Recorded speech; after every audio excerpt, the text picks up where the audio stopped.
ওং জননীং শারদাং দেবীং রামকৃষ্ণং জগদ্গুরুং পাদপদ্মে তয়সিত্বা প্রণমামি মুহুর্মুহুর। নমস্কার। নিবেদিতার ভারত দর্শনের আজ 43তম পর্ব। সমস্ত শত্রুমণ্ডলীকে আমার সশ্রদ্ধ প্রণতি জানিয়ে শুরু করছি নিবেদিতার ভারত দর্শনের 43তম পর্ব।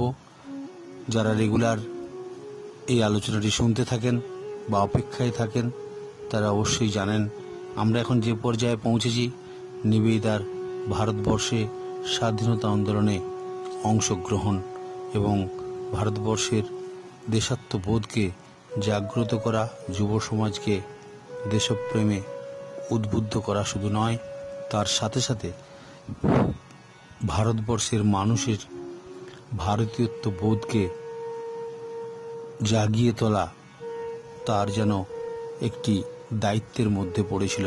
সেই দায়িত্বটি তিনি ব্রতের মতো পালন করতেছিলেন। তার মধ্যে যারা যারা তার সংস্পর্শে এসেছিলেন আমরা জানি, বাল গঙ্গাধর তিলক, অরবিন্দ, জগদীশচন্দ্র বোস, বিপিনচন্দ্র পাল এবং আরও অন্যান্যরা, বাঘা যতীন থেকে শুরু করে প্রত্যেকেই নিবেদিতার সাথে ভালো পরিচিতি ছিল। এবং বিশেষ করে অরবিন্দ ঘোষের ভাই বারিন ঘোষ এবং অরবিন্দ ঘোষ, তারা একটা বিশেষভাবে নিবেদিতার সাথে যুক্ত হয়েছিলেন। আজকে আমরা অন্যান্য যে সমস্ত স্বাধীনতা সংগ্রামী নিবেদিতার ডাইরেক্ট সংস্পর্শে এসেছিলেন, রামানন্দ চট্টোপাধ্যায় মহাশয় তার বিখ্যাত বই যে মডার্ন রিভিউ, তাতে তিনি অসাধারণভাবে কয়েকটি কাহিনী তুলে ধরেছেন। তার মধ্যে থেকে বিশেষ করে অরবিন্দের এবং অন্যান্য যারা বারিন ঘোষ সহ হেমচন্দ্র কানন ঘোষ, সত্যেন বোস, কানাইলাল দত্ত যেভাবে নিবেদিতার দ্বারা ইন্সপায়ার হয়েছিল, তৎকালীন যুগে খুবই তাৎপর্য বহন করে, বিশেষ করে ভারতবর্ষের স্বাধীনতা আন্দোলনে। আজকে আমরা একটু অন্যভাবে এগোবার চেষ্টা করব। এক একজনের যে বিশেষ ভূমিকা ভারতবর্ষের স্বাধীনতা আন্দোলনে, নিবেদিতার কথাটিকে আমরা যেমন সামনের দিকে ধীরে ধীরে এগিয়ে নিয়ে যাচ্ছি, তার পাশাপাশি যে সমস্ত পার্শ্ব চরিত্রগুলি আমাদের সামনে উপস্থিত হচ্ছে, সেগুলিকে সেইভাবে বিশেষভাবে আলোচনা করার সুযোগ আসছে না। অনেকেই সেগুলি অনুরোধ জানিয়েছেন। যেমন আজকে আমি প্ল্যান করেছি নিবেদিতার সাথে অরবিন্দ ঘোষের কিভাবে আলাপ হয়েছিল, কিভাবে তিনি নিবেদিতার দ্বারা উদ্বুদ্ধ হলেন, একজন বাঙালি ভারতীয় তথা ভারত প্রেমিক বলা যেতে পারে। সেই অরবিন্দ ঘোষ থেকে যারা যারা তার সংস্পর্শে এসেছে তাদের দিকটাও একটু নিবেদিতার পার্শ্ব চরিত্র হিসাবে যদি একটু বেশি পরিমাণ তুলে ধরা যায়, তাতে বোধহয় আমাদের স্বাধীনতার ইতিহাসে তথা ভারতবর্ষের দেশাত্মবোধের ইতিহাসের অনেক অজানা কাহিনী আমরা উন্মুক্ত করতে পারব এই নিবেদিতার ভারত দর্শনের মাধ্যমে। এই ঋষি অরবিন্দ ঘোষ পরবর্তীকালে, যিনি অরবিন্দ ঘোষ নামে আমাদের পরিচিত, তিনি জন্মগ্রহণ করেছিলেন 1872 সালে এবং তার শরীর যায় 1950 খ্রিস্টাব্দে।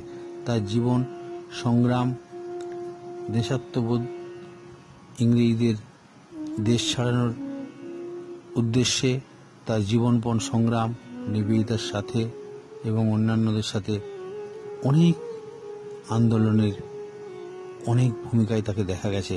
কিন্তু একটা সময় তার মনের অবস্থা যেমন নিবেদিতার হয়েছিল, নিবেদিতার যেমন দুটি দিককে আমরা পাই, তার সমগ্র জীবনটিকে যদি পর্যালোচনা করি, একটি হচ্ছে আধ্যাত্মিকতার এক বিশাল সমারোহ তার জীবনের মধ্যে, তার সাথে সাথে দেশাত্মবোধ।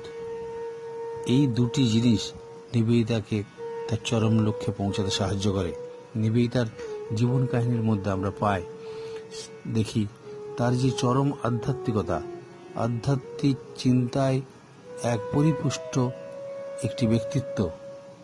নিবেদিতা সম্পর্কে স্বামী ব্রহ্মানন্দ একটি জায়গায় বলছেন যে নিবেদিতা যখনই আমার কাছে এসে পৌঁছাতো, অনেক সময় বলরাম বসুর বাড়িতে বা মঠে বা অন্যত্র যখনই নিবেদিতা আমার কাছে এসে পৌঁছাতো বা আমি নিবেদিতার মুখোমুখি পৌঁছেছি, তখনই আমার চচ্চর করে হু হু করে ভারতবর্ষের সনাতন আধ্যাত্মিকতার উন্মেষ আমার মধ্যে বিশেষভাবে দেখা দিত। এবং যেভাবে হু হু করে আধ্যাত্মিকতা জাগ্রত হয়ে ঊর্ধ্বমুখী হতো, সেটি নিবেদিতা আসার সময়ই কিন্তু আমার জীবনে সেটি ঘটত, বা নিবেদিতার উপস্থিতিতে সেটি আরও বেড়ে যেত। এটি স্বামী ব্রহ্মানন্দজি, যিনি রামকৃষ্ণ মঠ মিশনের প্রথম প্রেসিডেন্ট তথা ঠাকুরের মানুষ পুত্র, এই স্বামী ব্রহ্মানন্দজি, যিনি নিবেদিতাকে বেলুড় মঠ থেকে এই রামকৃষ্ণ মঠ মিশনের সংস্পর্শে থাকা, তার সাথে স্বাধীনতা সংগ্রামে অংশগ্রহণ করা, ভারতবর্ষের স্বাধীনতা সংগ্রামে উৎসাহ প্রদান করা, যেটি ব্রিটিশের চোখে খুবই দৃষ্টিকটু। রামকৃষ্ণ মঠ মিশন একটি স্পিরিচুয়াল প্রতিষ্ঠান, সেখানে রাজনৈতিক নেতাদের আখড়া হবে না। নিবেদিতা তার জাতীয় জীবনে যে দায়িত্বটি স্বামীজি তাকে দিয়েছিলেন, তিনি পরবর্তীকালে বলেছেন, my task is awake the nation, অর্থাৎ আমার কাজ হচ্ছে দেশের মানুষকে জাগানো। অ্যাওয়েক দ্য নেশন, এই জাতিটাকে জাগিয়ে দেওয়া। সেই দায়িত্ব পালন করতে গিয়ে তিনি নিজের অজান্তেই কখন ভারতবর্ষকে নিজে জানার চেষ্টা করেছেন এবং ভারতবাসীদেরও ভারতবর্ষের আসল স্বরূপটি ছিনিয়ে দেওয়ার চেষ্টা করেছেন। সেরকমই ঋষি অরবিন্দ পরবর্তীকালে তিনি ঋষিতে পরিণত হয়ে গেছিলেন। আধ্যাত্মিক জগতের কথা বলছিলাম, যে নিবেদিতা একদিকে যেমন তার দেশাত্মবোধ, জাতিপ্রীতি, অপরদিকে তার আধ্যাত্মিক এক পরিপুষ্ট জীবন, আধ্যাত্মিক একটি শক্তি তার মধ্যে যেন পুঞ্জীভূত রূপ আকারে প্রতিষ্ঠিত হয়েছিল। এই দুটির মিলন মানুষটির নামই নিবেদিতা, মিলিত স্বরূপটির নামই নিবেদিতা।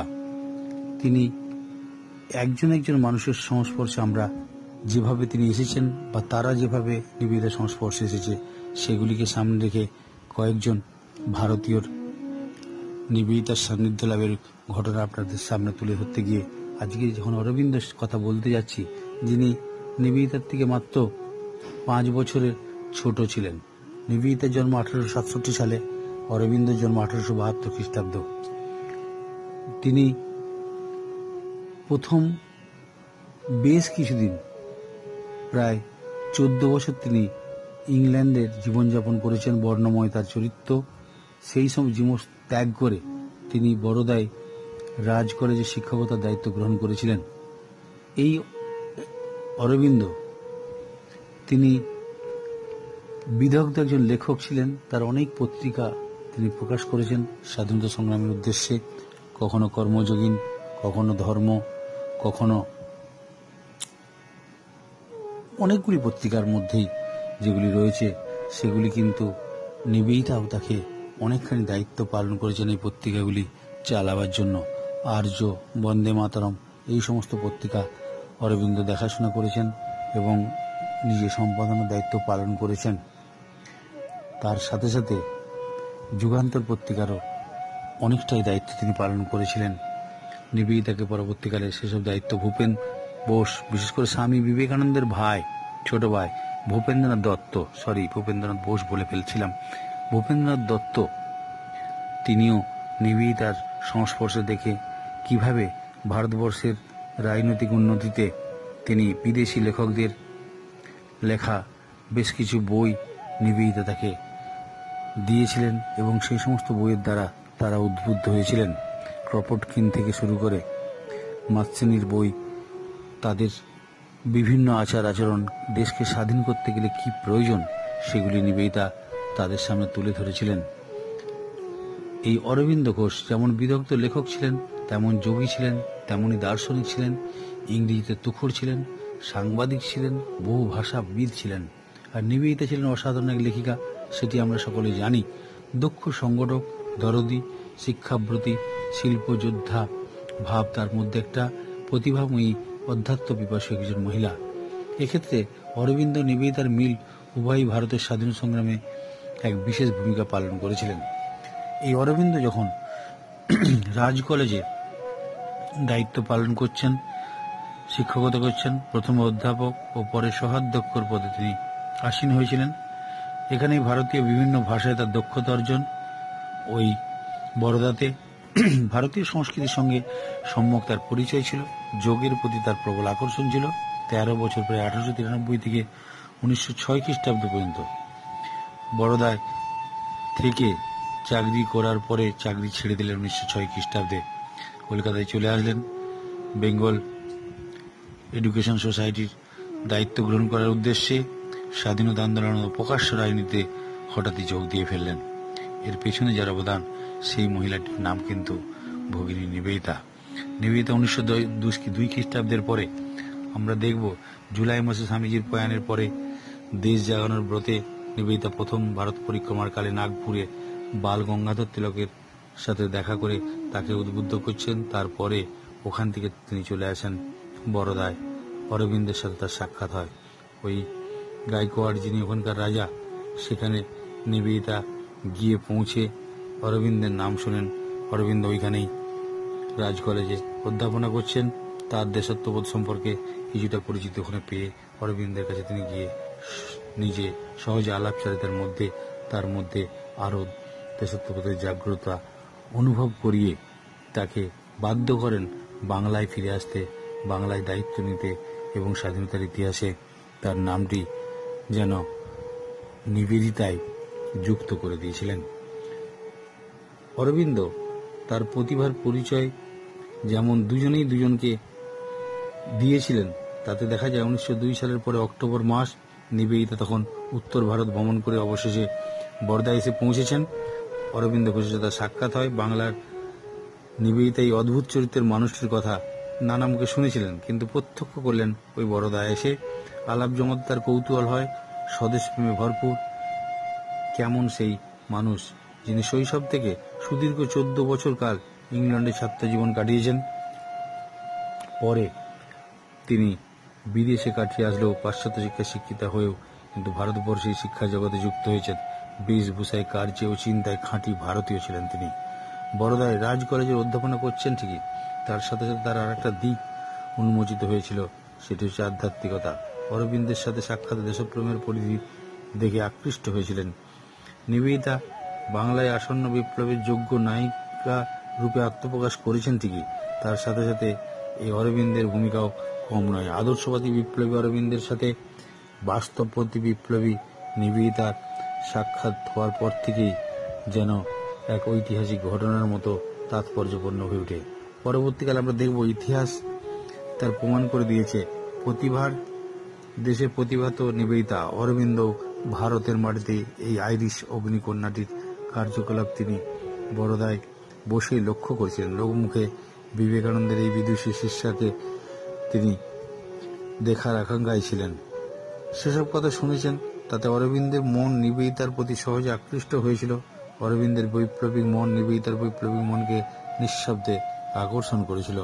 বাংলার রাজনীতিতে সশস্ত্র বিপ্লব যখন অদূরে অপেক্ষা করছে, ইতিহাসের ঠিক সেই শুভক্ষণেই অরবিন্দের সাথে নিবেদিতার আলাপ ঘটে যায়। বোম্বাইয়ের কেজি দেশপান্ডের ইন্দ্রপ্রকাশ পত্রিকায় অরবিন্দের কয়েকটি রাজনৈতিক প্রবন্ধ প্রকাশিত হচ্ছিল। মাত্র কয়েকটি প্রবন্ধেই চারিদিককে একটা সাড়া ফেলে দিয়েছিল। জ্বালাময়ী এবং তীক্ষ্ণধার অপূর্ব চিন্তা সম্বলিত সেই সব প্রবন্ধ পাঠ করেই নিবেদিতা স্পষ্ট বুঝেছিলেন বিবেকানন্দের মৃত্যু হয়নি। একথা এদেশের অনেকের মধ্যেই একই চিন্তায় সমানভাবে তিনি জীবিত রয়েছেন। বরোদা রাজ কলেজে তিনি থাকার সময় থেকেই অরবিন্দকে তিনি লক্ষ্য করেছেন। স্বাধীনতা আন্দোলন ও প্রকাশ্য রাজনীতিতে যোগদান তাকে করাবার জন্য যা প্রয়োজন নিবেদিতা সেটি অনুভব করেছিলেন বলেই তাকে বাংলায় ফিরিয়ে এনে এই কাজের দায়িত্বে তাকে যুক্ত করতে পেরেছিলেন। যদিও আন্দোলনের মানস লালনের উৎস কিন্তু এই বরোদাতেই তার সাথে আলাপ এবং সেখান থেকেই বাংলাতে ফিরে আসার তার কার্যভার তিনি যেন নিবেদিতা তার হাতে বাটনটি তুলে দিচ্ছেন। নিবেদিতা কলকাতার অরবিন্দের স্বাধীনতা আন্দোলনের স্থিতিকাল কম বেশি মাত্র 4 বছরে। যদি দেখি 1906 সালে তিনি ফেব্রুয়ারি মাসে কলকাতায় এসেছেন অরবিন্দ। তারপর থেকে 1910 সালের পরে তিনি উধাও হয়ে যান।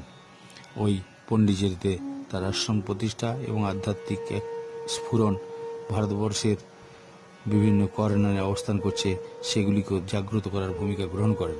প্রথমে জাতীয় মহাবিদ্যালয়ের অধ্যক্ষ পদ গ্রহণ এবং পরে স্বাধীনতা আন্দোলনের সক্রিয় অংশগ্রহণ, বিপিনচন্দ্র পালের বন্দে মাতরম এবং নিজ প্রতিষ্ঠিত ইংরেজি পত্রিকা কর্মযোগিন, যেটি 19 জুন 1909 খ্রিস্টাব্দ ও পরে বাংলা ধর্ম পত্রিকা 23 আগস্ট 1909 খ্রিস্টাব্দ পত্রিকায় অরবিন্দের লেখনী স্বাধীনতা আন্দোলন ও ভারতীয় রাজনৈতিকতে প্রবল সাড়া ফেলে দিয়েছিল।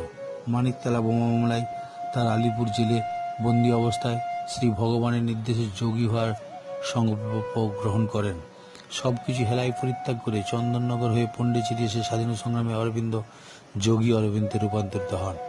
এই চন্দননগরে লুকিয়ে পালিয়ে যাওয়া, তার কর্মযোগন পত্রিকা সম্পাদনার দায়িত্ব গ্রহণ করা, সাহেবদের ব্রিটিশদের না বুঝতে দিয়ে বাইরে পাঠিয়ে দেওয়া, এটি কিন্তু অরবিন্দ তার নিজের জীবনের রূপান্তর স্বরূপ।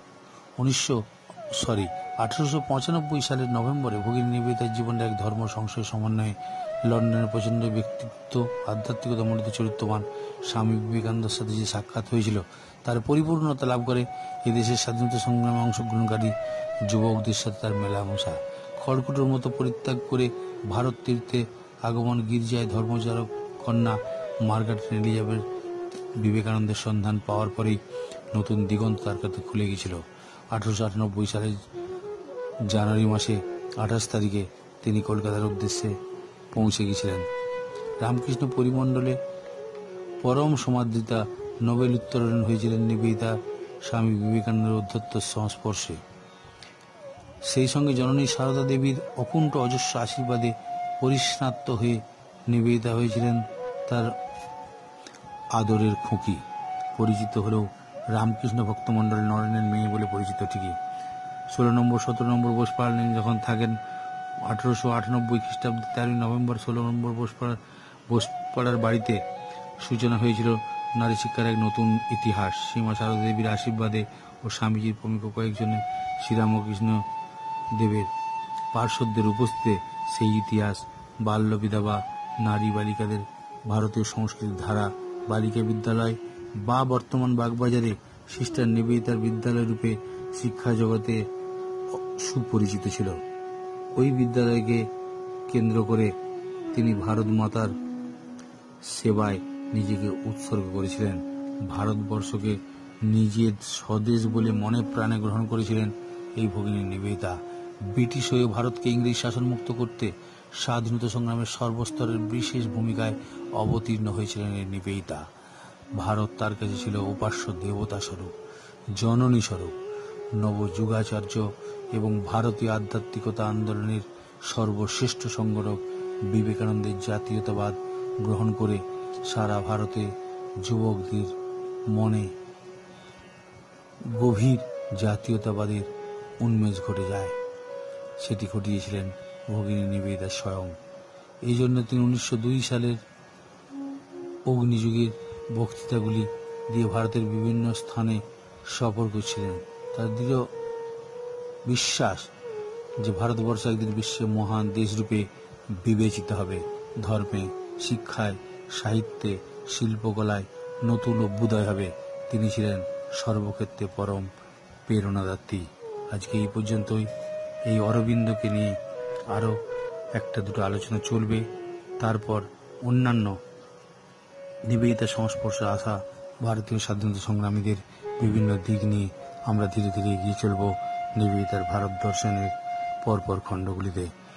আজকে নিবেদিতার এই ভারত দর্শনের 43তম পর্বটি এখানে শেষ করছি। সকলে ভালো থাকুন। ওম শান্তি শান্তি শান্তি। হরি ওম তৎসৎ। শ্রীরাম ও কৃষ্ণ অর্পণ।